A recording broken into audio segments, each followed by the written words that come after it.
书报摊外聚集大批民众忙着拍照，他们全都是冲着这一位大明星来的。紀廉哥生日快樂！看看粉絲們送來的生日禮物堆積如山，就可以想見他的人氣。只是一隻貓10歲生日，為什麼會成為香港大事呢？話說它的爆紅還真有點傳奇性。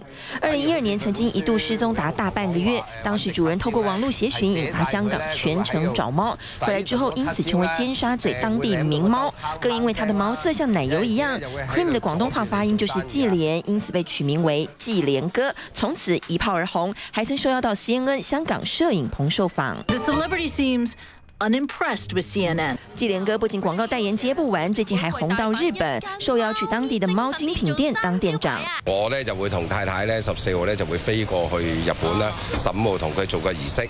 咁當日呢，佢嗰個大型嘅貓店呢亦都請到一個好出名嘅做貓型人嘅一個藝術家，咁佢做一隻咧係類似紀廉哥嘅貓咧喺度得喺佢個店嗰度嘅。咁但係紀廉哥自己就唔會過去啦。唔會咯，因為又要坐飛機咁危險，又要檢疫咧，咁啊我自己去啦。主人表示，紀廉哥今年生日和以往不同，會發售紀廉哥插畫、T 恤等，所得捐給紀廉哥慈善基金，希望幫助更多流浪貓發揮它的正能量。記者綜合報道。威水